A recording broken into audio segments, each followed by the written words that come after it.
Today, the City of Calgary has been granted an injunction that applies to these protests. Just to summarize some of the aspects of the injunction, and it is available online. I know it's been circulated through social media.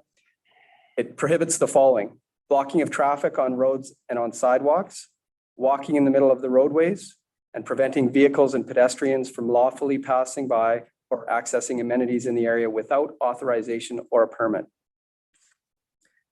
Conduct or activity in a park which unreasonably disturbs the use or enjoyment of the park for other users of the park, or hosting an event or using an amplification system in a park without a permit. Commercial activity in a park, including but not limited to the operation of vendor stands within Central Memorial Park or other areas, again, without a permit. Similar to the injunction that was in Edmonton, the unnecessary sounding of horns or other audible warning devices of motor vehicles or of other noise-making devices, including but not limited to air horns and megaphones.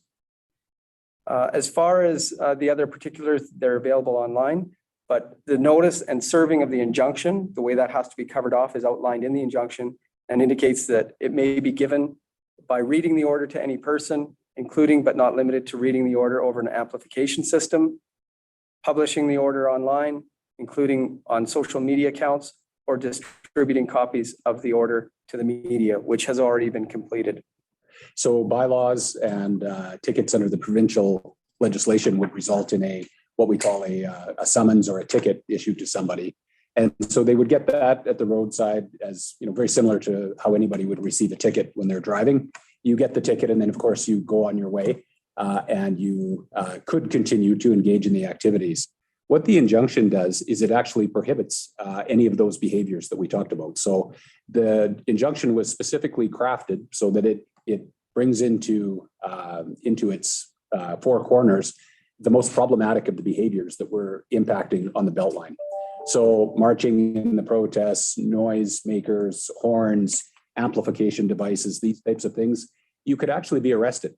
Once you're aware of the order and its existence, you can be told stop doing that. And if you continue to do that, you can be arrested right there and go directly to jail. So it's much more powerful. The impacts are much more immediate. And I would think that the deterrent on behavior would be much more significant. So residents in the Beltline in the downtown area will see a significant police presence tomorrow. One of the potent pieces of the current injunction is that it actually prevents people from going mobile. So one of the most difficult parts has been the marching, more so than the events in Central Memorial Park. The marching and then going down to the Beltline, which is having the impact there, and then also running the risk of actually two protest groups getting together, as we saw last week. So there will be no marching tomorrow. There will be no mobile protest, and there will be nobody behaving that way down on the Beltline.